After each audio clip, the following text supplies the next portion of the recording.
Yan, isang mapagpalang umaga mga kamarites. Ito po ang aming anak na spoiled brat. Kapag may nararamdaman po siya, ganyan siya.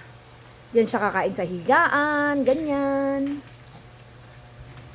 Ito po yung unan niya. Ayan po. Oh. Nakadamit po siya ngayon kasi masama ang kanyang pakiramdam. O, diba? Unang-una pa lang, oh.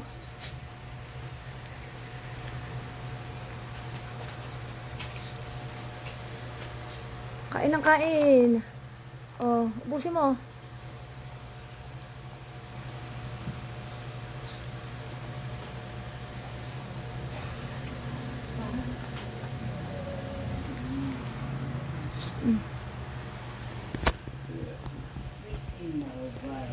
Oh, kain na, oh. Yung ulam lang naman kinain mo, eh. Oh, go na, kain na. Uy, ano pa cute ng baby ko. Dali, mahiga na tayo.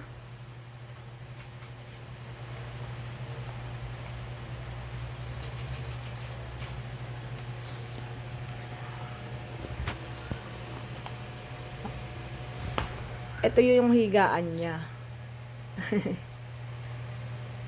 Pag may nararamdaman siya, malambing siya talaga. Kaya kailangan. Malambing na siya, sobra pa siyang lumalambing pag may nararamdaman siya.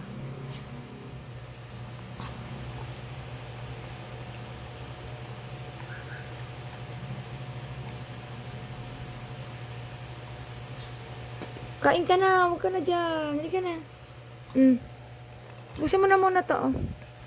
Yung ulam lang kinain mo, halika na, oh. Di lapit mo nga sa kanya yung pagkain. Tapos pakipulot mo yung ulam, ay no, nalaglag.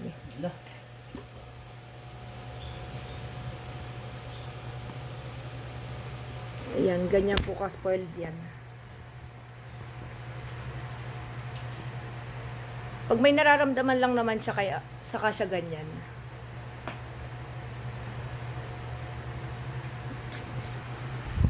Pag wala na siyang nararamdaman, mabangis na siya. Siga na ulit siya. Siga na ulit.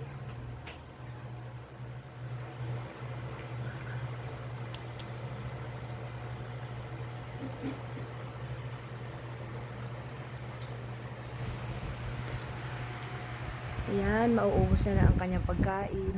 Ang ulam niya po ay nilagang manok. Dog food, tapos nilagang manok. 6 na taon na siya, no, di?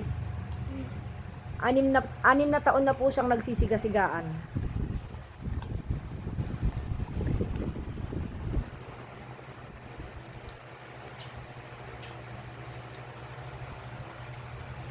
Ayan, bye ka na sa kanila, mauubos na po niya yung pagkain niya. Bye na muna mga kamarites.